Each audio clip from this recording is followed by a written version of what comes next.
continuar con estudio. Y permítanme, aquí voy a compartirles. Muy bien, entonces bueno, si ustedes recuerdan, desde que he tenido ya 2 guardias en el paso del tiempo, hemos venido estudiando, les hago esta propuesta de el análisis del Apocalipsis, todo el libro completo, y hemos venido viendo cada uno de sus capítulos poco a poco. Y en la última parte nos quedamos precisamente en el capítulo que tenía que ver con el juicio a la Gran Babilonia.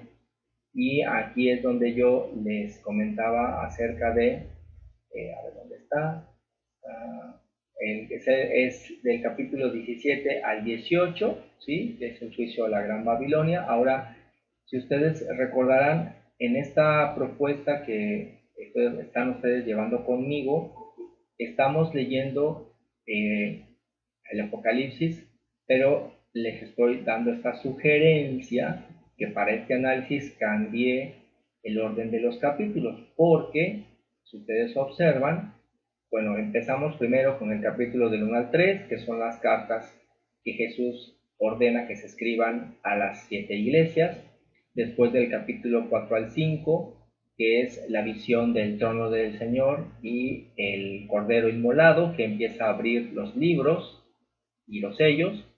Después les hice la sugerencia de que se juntaran la lectura de los capítulos 6 al 7 al 8, que son los 7 sellos, después del 8 al 11, que son las 7 trompetas, y después las 7 copas, que es del capítulo del 15 al 16, y esta propuesta de análisis era leerlos así juntos, porque la idea que les estoy proponiendo es que estas narraciones que se dan tanto de los sellos, las trompetas y las copas son no necesariamente que estén pasando al mismo tiempo, como decía yo en esa ocasión, que el sello 1 esté pasando exactamente cuando se toca la primera trompeta y cuando se derrama la primera copa.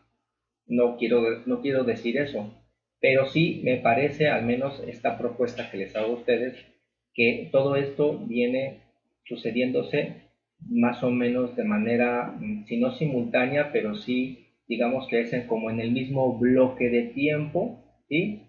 ¿Por qué? Porque tanto el séptimo sello, la séptima trompeta y la última copa que se derrama, pareciera que cuando uno lo lee, ahí parece que Juan nos da a entender que se culmina toda la obra de Dios. Sin embargo, el Apocalipsis continúa narrando cosas. Entonces a mí me parece interesante que cuando uno se lee el Apocalipsis, no intente uno leerlo como si fuera una narración lineal, como se leería cualquier otro libro de la Biblia, como por ejemplo Mateo, Lucas, cualquier otro evangelio, que sí son, me parece, lineales, o sea, tienen su principio y su final. El Apocalipsis es, de acuerdo a esta propuesta que les quiero hacer, es un libro que tiene como que muchos niveles, como si fueran capas de cebolla, y que están pasando las cosas una encima de la otra. Y la pregunta es, que les decía desde un principio, ¿y por qué lo escribe así Juan? ¿Por qué lo pone así? Bueno, yo me atrevo a proponer que la idea es que, al final de cuentas, ¿se acuerdan de la imagen que les puse como un campo de fútbol? Lo que pasa es que nos está explicando el Señor las cosas que pasan, pero desde diferentes ángulos. Es como estar en el campo de fútbol, pero estás en una esquina y luego te pasas a la otra esquina, te pasas a la otra, pero estás viendo los sucesos que están pasando todos casi como en continuo, y todos son sucesos que van hacia el centro. Y yo veo que si esta es una forma en la cual nuestro Señor nos lo explica, es para que podamos estar lo más informados posible. Esa es la gran utilidad que yo veo. Por eso el libro se llama Revelaciones. Hoy día la gente asocia Apocalipsis con el fin del mundo, pero la palabra Apocalipsis no significa fin del mundo, significa revelación. ¿Y qué es una revelación? Información. Entonces es realmente un libro que te informa. El libro está aquí para informarte, no para espantarte, no para que salgas corriendo ni para que te persines, no, está para que te informes, porque la información, mis hermanos, es lo que le da el poder al Hijo de Dios. Porque, porque como dice Jesucristo, dice que te conozcan a ti, Señor, y cómo vas a conocer a Dios si no lo estudias. Porque si tú piensas que estando sentado sin hacer nada vas a conocer a Dios, me parece que ahí estamos equivocados si alguien piensa así. Debes estudiarlo porque el mismo Jesús les decía en su tiempo a sus contemporáneos, escudriñen las escrituras. Entonces, si tú nada más estás sentado de brazos y no te pones a estudiar, no vas a conocer a Dios. Pero también le añadiría, si no vives, si no tienes experiencias, si no pones atención a las cosas que pasan en tu persona, en tu familia, con tus amigos, en tu trabajo, todo eso cuenta. Por eso Jesucristo dice, si en las poquitas cosas me eres fiel, en lo mucho te voy a poner. Adelante, Vero, o Esther, adelante. Pues yo pienso que Apocalipsis no es como una revelación en sí, es más como que una promesa que nos da Dios de la vida eterna. O sea, después de todos los cosas que van a pasar, Él nos promete vivir con Él en el cielo, donde está Él. Entonces, nada, sí, una revelación como tú dices, pero más que nada es una promesa, ¿no? Para el cielo, ir al cielo con Él. Gracias, Maneta, gracias, hermana. Sí, y creo yo que coincido contigo que tiene ese gran valor de decirte, mira, aunque veas las cosas que estén pasando y que parece que no parece que el mundo se cae a pedazos, no tengas miedo, porque al final de cuentas, como dices tú, la promesa está ahí para el que la quiera leer, porque es así de sencillo, la promesa está ahí, es como decir, ¿se acuerdan que hay una frase del texto bíblico que dice, el mundo gime y nosotros con él? ¿Cuál es esa diferencia si los dos gemimos al mismo tiempo? Pues me parece que, como lo acaba de mencionar Vero, pues la diferencia es que una cosa es que tú sabes a dónde va a culminar todo, aunque pareciera que todo está oscuro, tú sabes a dónde culmina el camino, tú sabes a dónde lleva el camino.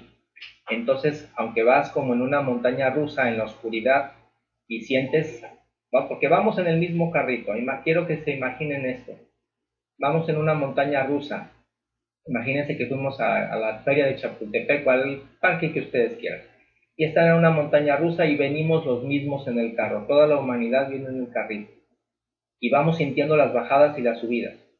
Y vamos sintiendo que se nos sube la panza hasta la garganta y abajo. Y así vamos. Pero la diferencia está que el que quiera y escudriña las escrituras, sabe a dónde termina el carrito. Entonces, aunque va sintiendo las mismas bajadas y las mismas subidas espantosas, pero sabe a dónde termina el carrito. Entonces, ¿qué pasa? Se aguanta. Además, se agarra fuerte. Pero el que no quiere saber nada, porque no le interesa, porque le considera poco valioso, porque cree que pierde su tiempo, pues entonces, entre tantas bajadas y subidas, una de esas se sale del carro, se avienta y entonces ya no llega al final.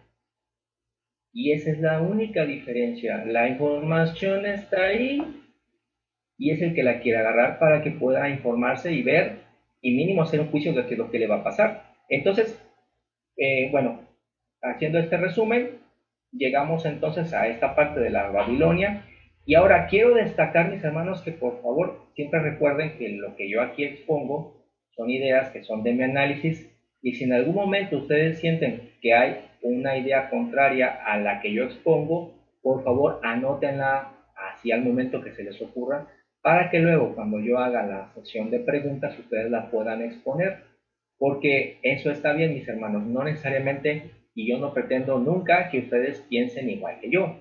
Siempre es importante y sano, al menos nosotros en nuestra congregación, que podamos a veces pensar diferente y lo podamos exponer sin necesidad de enojarnos. ¿Me entienden? Porque eso hace más nutrida nuestro aprendizaje de la sabiduría de Dios.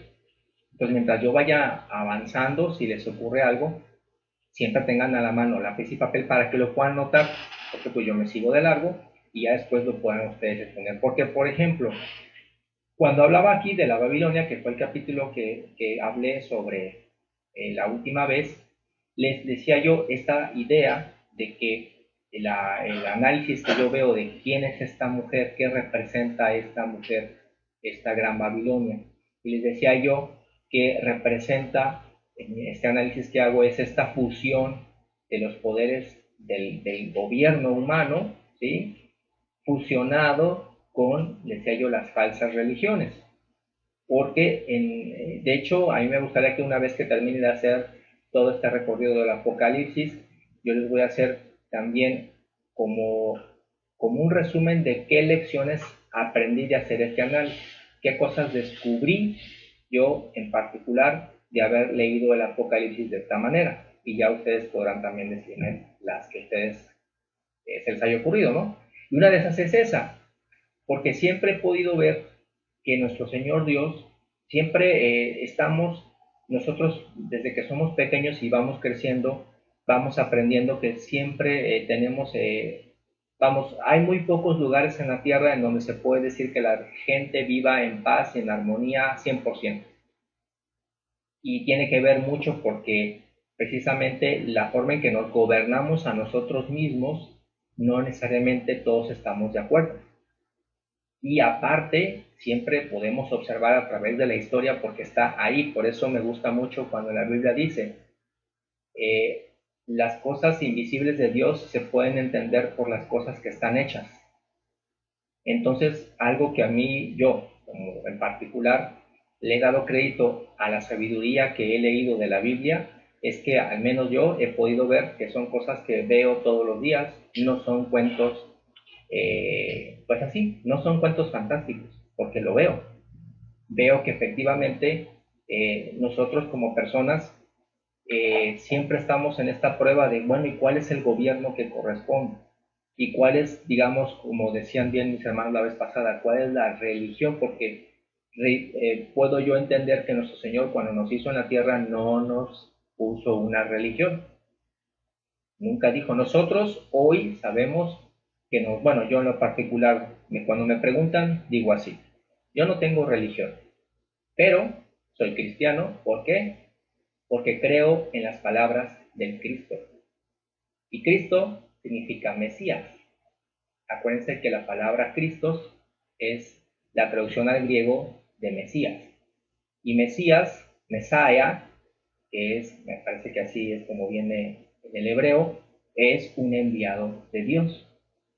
Entonces, sí, yo creo en la palabra, yo he decidido creer en la palabra de un Cristo, de un Mesías. ¿De quién? Jesús, Yeshua.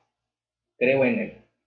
Yo así lo decidí, porque he leído sus palabras, no me las han contado, yo las leí. Bueno, al principio sí me las dijeron, ¿no? Pero luego tuve que leerlas yo y tuve que decidir yo. Y creo, a través de Jesús, o Yeshua, creo lo que me habla de su Padre. Creo cómo me describe a su Padre. ¿Y quién es su Padre? Jehová, Yahvé, o el que era, el que es y el que será.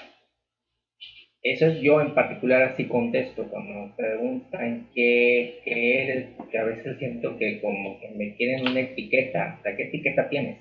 ¿No? Y también mi abuela me enseñó, y me parece que no estoy equivocado en decir, cuando también digo que sí soy católico porque la creencia es universal, ¿sí? Soy cristiano, creo en el Mesías, apostólico porque creo en los hechos de los apóstoles, creo en sus narraciones, creo en sus palabras, en sus hechos que narraban. Católico porque mi creencia es universal, pero lo que sí no soy romano, porque yo no me ajusto a los dictados del Papa de Roma, ni a los dictados de ninguna persona humana, ¿no? Ni siquiera aquí la congregación, o sea, el dictado y la fe que se tiene hacia las palabras de Jesús, las enseñanzas de Jesús, las enseñanzas de los profetas y de los apóstoles, no una persona. a ningún individuo. Así como yo contesto. No sé cómo ustedes contesten cuando nos preguntan qué son, ¿no? Pues yo qué soy, pues soy un ser humano, ¿no? Pero así veo que ese es el valor de la libertad que Jesucristo me hizo ver, porque inclusive a través de la historia se ha visto cómo se ha malinterpretado el cristianismo. ¿Sí? Yo en algunos estudios, me acuerdo que una vez en un estudio dije, Jesús no vino a inventar el cristianismo, sino más bien vino a enseñarle al pueblo judío y después a través de los apóstoles a nosotros lo que es la verdadera, como dice, la hora viene y la hora es cuando los verdaderos adoradores adorarán al Padre en espíritu y en verdad. Entonces, pues sí, vemos que todo el mundo se levanta y todo el mundo dice que cómo cree que se supone que debes adorar a Dios o cómo crees que debes acercarte a un Dios. Y me parece que todo el mundo tiene el derecho de decirlo, pero como dice el mismo Jesús, todos tenemos la propia responsabilidad al final de cuentas de qué decisiones tuvimos en cuanto a cómo decidimos nosotros acercarnos a Dios. Entonces, en resumen, esta mujer representa esta distorsión de tanto del gobierno humano, ¿no? Porque nos gobernamos mal, nos gobernamos con mucha injusticia, con mucha mentira, ¿sí? Con mucha adulterando todo, y también se adultera el pensamiento, digamos, pues así lo voy a decir, religioso, ¿no? Y entonces esta fusión perversa es lo que causa todos los crímenes y todas las muertes de personas inocentes con el paso de los años, mis hermanos, porque acuérdense que todo esto que sucede, mis hermanos, los crímenes de esta gran Babilonia, de esta mujer, no son crímenes hacia Dios, mis hermanos, tengan en cuenta esto que es muy importante. Lo que el hombre hace se queda en la tierra, no afecta al reino de Dios, no le afecta a Dios. A Dios no le podemos hacer daño. Ningún ser humano, ni Satanás, ni sus huestes espirituales le pueden hacer daño a Jehová ni a Jesucristo, porque hasta Jesús mismo él dijo, mi vida nadie me la quita, yo la entrego. ¿Sí? Entonces, nosotros no defendemos el reino de Dios, nosotros defendemos nuestro derecho a entrar al reino de Dios. Pero Dios no necesita que lo defiendan, Él nos defiende a nosotros. Entonces, ¿qué defendemos en la tierra? No defendemos a Dios, defendemos su palabra, que es amor, paciencia, tolerancia, afecto fraternal, fe. Esas virtudes son las que defendemos. ¿Cómo las defendemos? Viviéndolas nosotros mismos, no dejando que nosotros mismos desaparezcan. ¿Sí? No con un sartén diciéndole a otro que tú debes tener fe y le pegas para que el otro tenga fe. No. Tú pones el ejemplo, permitiéndote que en ti no se vaya la paciencia, no se vaya el afecto fraternal, no se vaya el amor, no se vaya la tolerancia, no se vaya la justicia, no se vaya la verdad en ti, que no se diluya, que la ira no te consuma, que la desesperación o la tristeza no te corrompa. Eso es lo que nosotros defendemos, porque como dice Jehová, todas las almas son mías, y las almas que pecaren de seguro morirán. Trabajamos para que nuestras almas se vuelvan blancas, ¿sí? Entonces,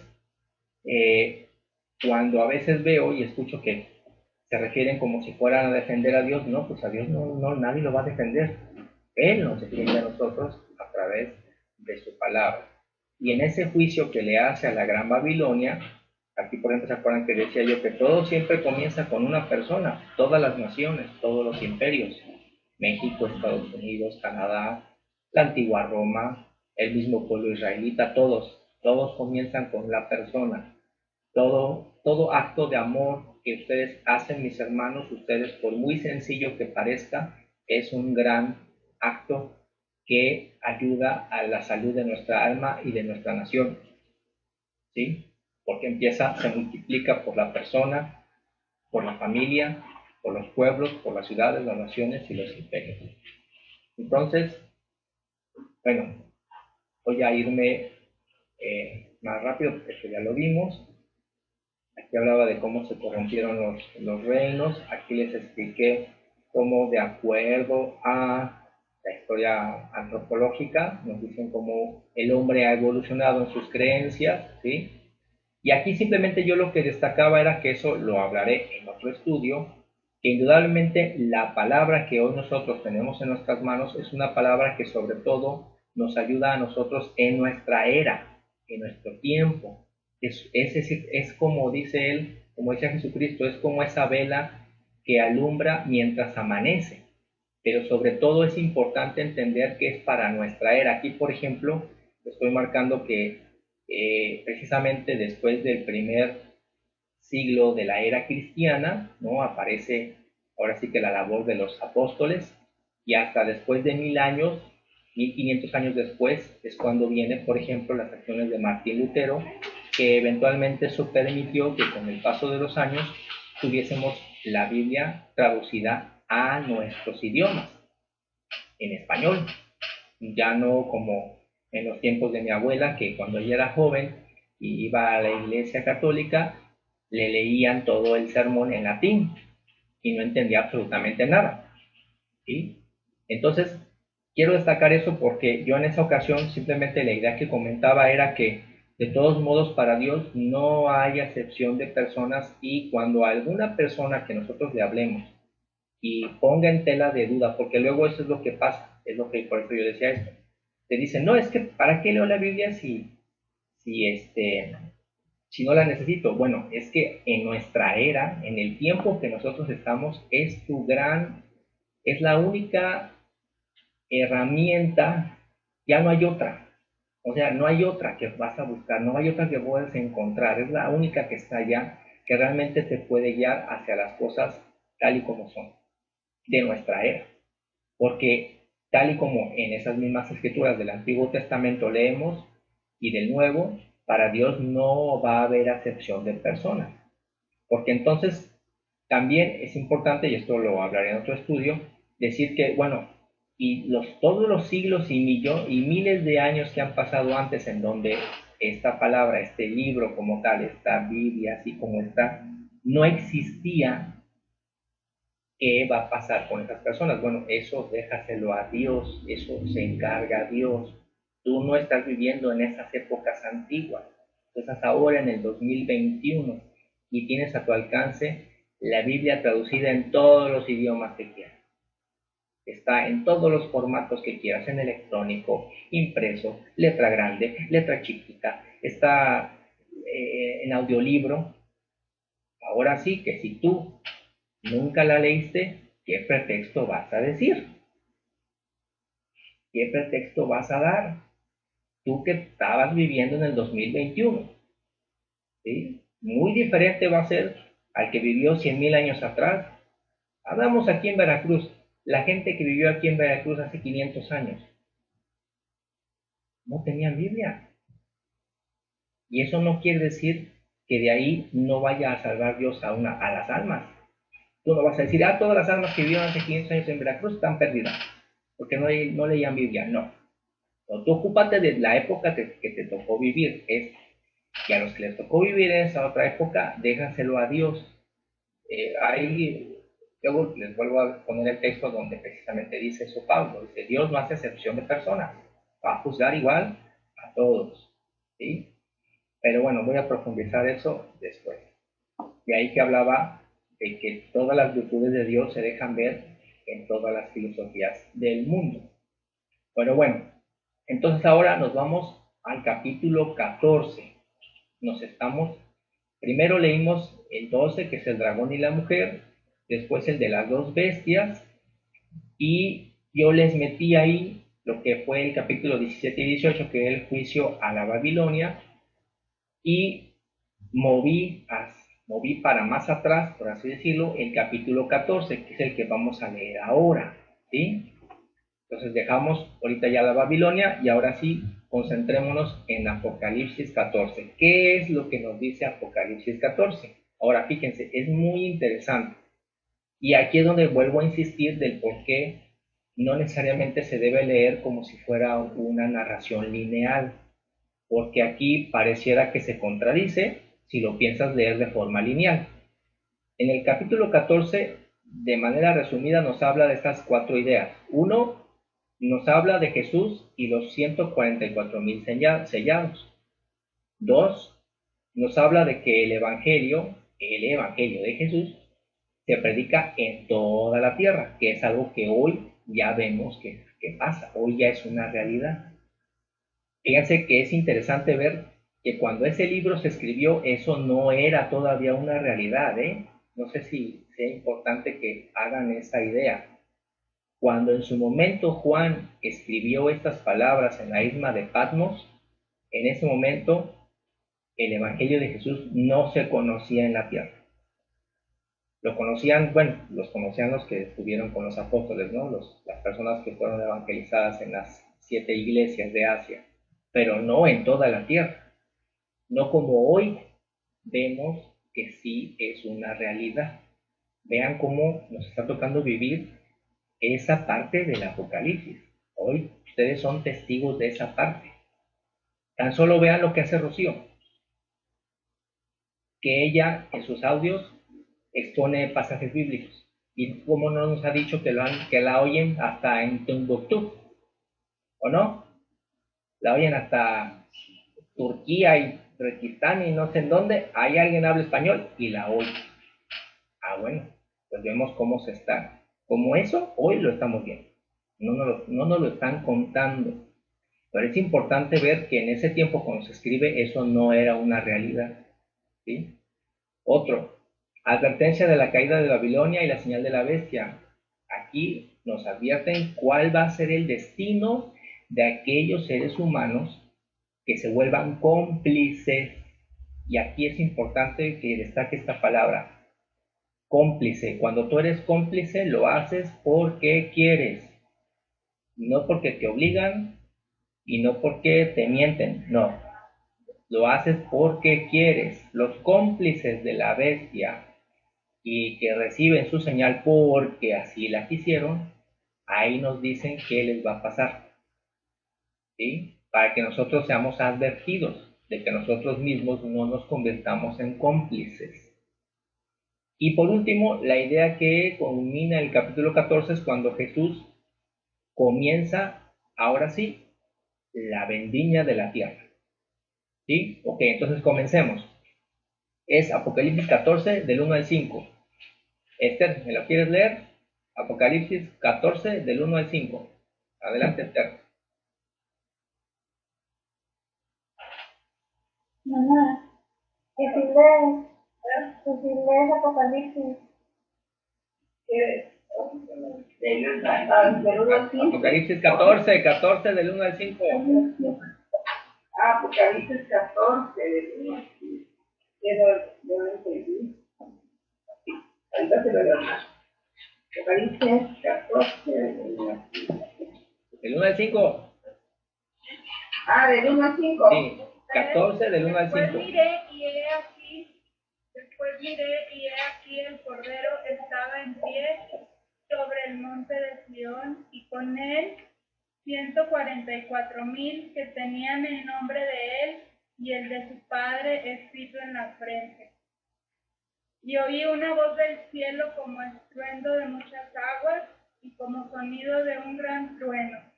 Y la voz que oí era como de artistas que tocaban sus arpas y cantaban un cántico nuevo delante del trono y delante de los 4 seres vivientes y de los ancianos. Y nadie podía aprender el cántico sino aquellos 144,000 que fueron redimidos de entre los de la tierra. Estos son los que no se contaminaron con mujeres, pues son vírgenes. Estos son los que siguen al Cordero por donde quiera que va. Estos fueron redimidos de entre los hombres como primicias para Dios y para el Cordero, y en sus bocas no fue hallada mentira, pues son sin mancha delante del trono de Dios. Gracias, Mari. te ganó Mari. Muy bien. Fíjense aquí que es muy interesante ver esta parte del Apocalipsis porque nos dice una visión en donde dice que ve al Cordero en el monte de Sión y con él los 144,000 que tienen el nombre de Dios en sus frentes. Ahora, yo aquí voy a hacer un paréntesis. Me parece que aquí ahorita lo importante del capítulo y que sí puedo analizar es que me describe la característica de estos 144,000, porque parecería que a primera lectura se contradice porque no pueden estar, bueno, diría yo, voy a hablar así de manera libre. No, yo pensaría que no puede estar Jesús en el monte de Sión con los 144,000 si todavía no ha pasado la primera resurrección, porque esa viene en el capítulo que sigue. Pero vamos a dejarlo así en paréntesis.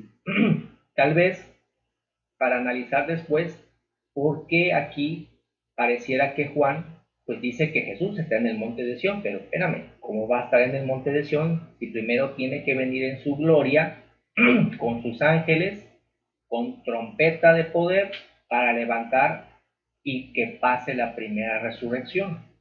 ¿Sí? Porque como bien lo han mencionado nuestros hermanos en otros estudios, es muy claro que en ese capítulo dice que la iglesia asciende y recibe a Jesús en las alturas.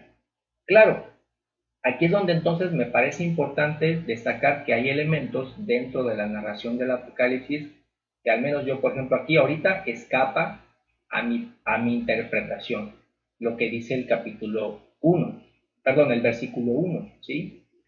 Que dice que ve a Jesús en el monte de Sión con los 144,000. Ahora, pero lo que sí me parece, dejó el paréntesis a un lado, de momento, porque no puedo de momento interpretar por qué los está viendo ahí, pero sí le pongo atención del versículo 2 al 5, porque me parece muy importante que nos distingue Juan en esta parte, quiénes son esas personas.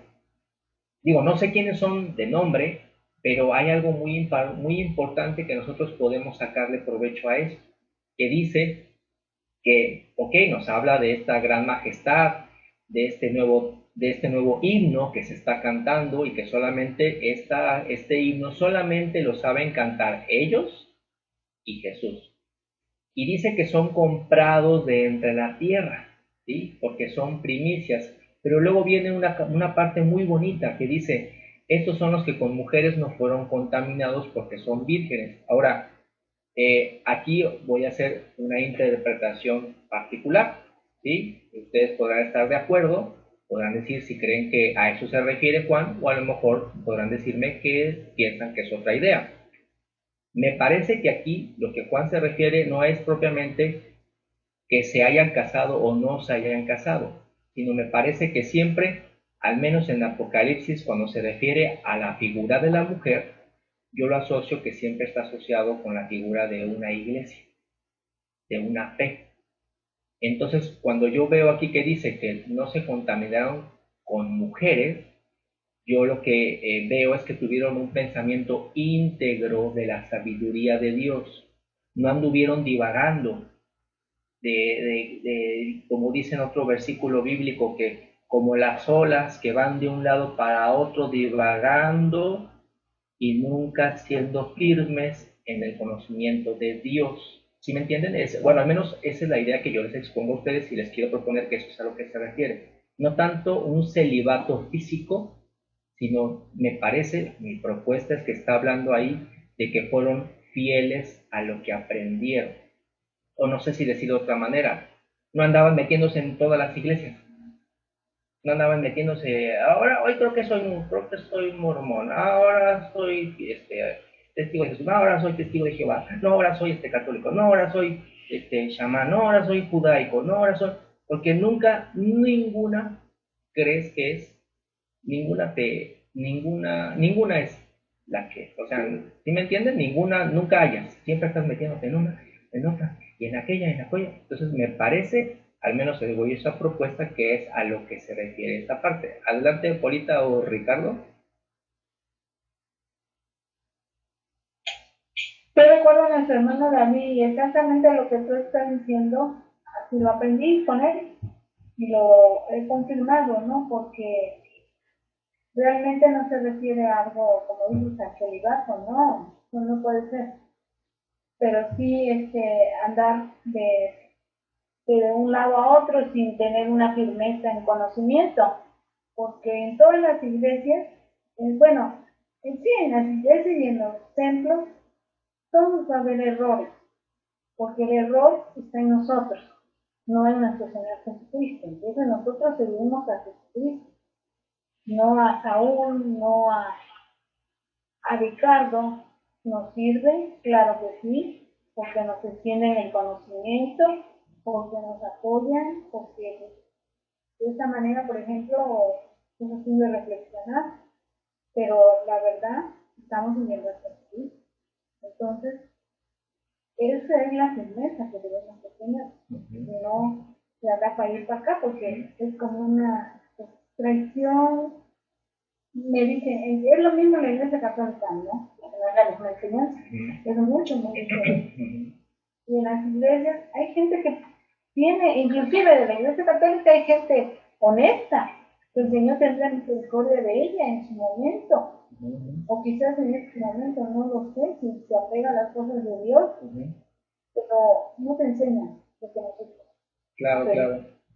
Puedes, eso es mi opinión. Claro, gracias Marita, gracias contigo. Bueno, repito, ahí coincido contigo.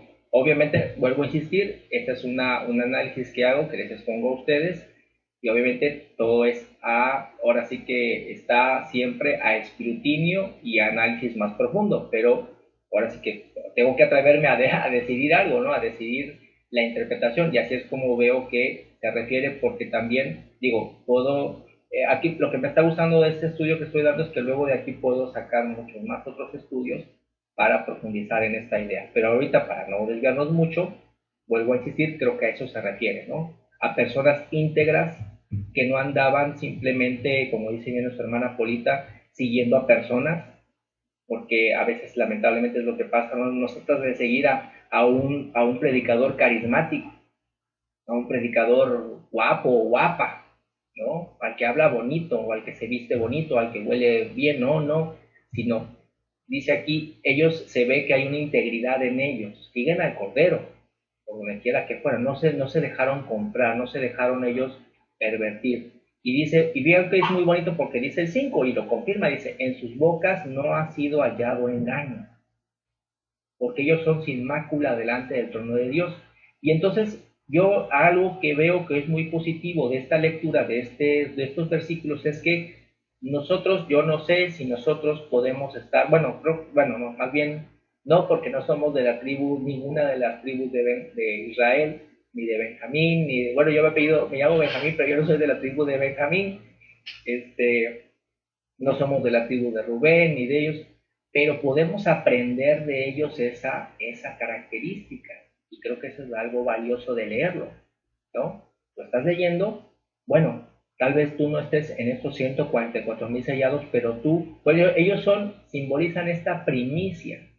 No quiere decir que sean los únicos que son los que se van con Jesús al cielo. Se dan cuenta que en ninguna parte hasta ahorita, en ningún versículo dice que son los únicos. Dice que son las primicias. Y después, ¿qué significa? Y luego viene, ¿no? El resto. Pero ellos son las primicias. Por eso, en esos argumentos que seguramente ustedes han escuchado, que yo he escuchado, en donde se hace mención de que son los únicos que van con Jesús al cielo, no. Hasta ahorita no hay ningún texto que diga eso. Sí, cierto, son las primicias, pero no son los únicos. Porque precisamente, como verán más adelante, cuando viene la primera resurrección, pues ahí están una multitud que nadie puede contar, de todas naciones, de todas las lenguas, y entonces ahí ocupa todas las eras, no nada más la gente que vivió en el 2021, porque el Señor es el Padre de todos. Pero entonces aquí, para concluir esta parte, veo que lo valioso es que puedo ver que podemos nosotros seguir también teniendo este ejemplo de esta integridad de estas personas, de estos, de las tribus de Israel, su integridad de no contaminarse, ¿sí? No andar divagando ahí, que hoy creo en la reencarnación, mañana creo en los pitufos y así me voy moviendo y nunca estoy a gusto por nada. No, analízalo todo, pero sé constante en lo que estás aprendiendo y sobre todo, en sus bocas no fue hallado engaño. Y eso nosotros mismos sabemos cuando hablamos.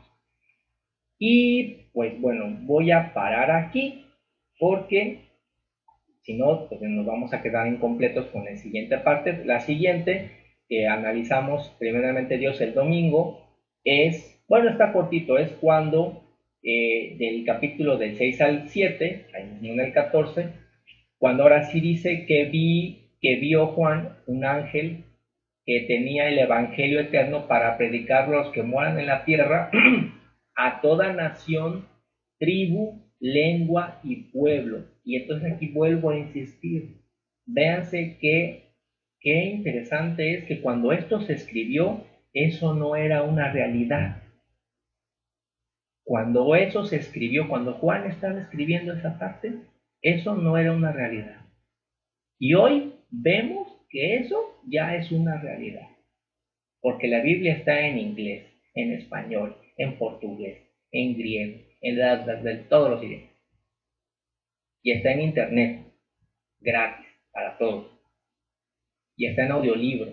Y está en libro para los ciegos. Y está en todo, de todos los sabores, de todos los colores. Y entonces ahí vemos que eso hoy es una realidad. Adelante. Sí, mi hermano, es que ahorita me recuerda cuando Pedro le dice de Juan y le dice, o sea, ¿por qué no te sigue? ¿Por qué no siguen lo mismo? Porque todos murieron. Ajá. Crucificados por tribulaciones, pero Juan no, Juan se murió por muerte natural. Ajá. Y era apóstol también. Ajá. Pero dice el Señor, se queda hasta que yo me manifieste o me dé a conocer o hasta esta generación, pero no quiere decir que en el 2021 esté Juan. Ajá. Juan vio lo que iba a pasar en el 2021. Ajá. Y a eso se refería Jehová. Digo, Jesucristo. Sí. Tenía que quedarse porque él iba a tener una revelación en la isla de Patmos. Y los demás no. Entonces él ya estaba viendo todo el futuro. Y a eso se refería que iba a estar presente hasta su regreso, a eso lo que dice, a mi regreso. No quiere decir que está viendo aquí como unas iglesias de Jerusalén católicas que adoran la cabeza de Juan y que dicen que fue encontrado en España cuando que Juan nunca llegó a España. Entonces, hay muchas cosas, ¿no? Que las vamos a saber. Claro. Gracias, manita. Así es. Pero, gracias. Pero vean, con eso concluyo, vean cómo eso es algo muy interesante, como esto hoy sí ya es una realidad. Entonces, cuando una persona te diga, oye, pero, bueno, es que aprovéchalo, porque este es tu tiempo, esta es tu era, y la palabra está aquí para ayudarte. Deja de estar pensando lo que hicieron en la época de los aztecas, lo que hicieron en la época de los romanos. Eso fue su tiempo, eso les va a tocar a ellos, pero tú no estás en esa época, tú estás ahorita en esta, y esta herramienta está a tu disposición. Tómala, úsala, arrebátala, analízala y después tomas tu decisión, pero siquiera dale una oportunidad. Bien, mis hermanos, pues vamos a continuar el domingo. Que Jehová les bendiga y les guarde.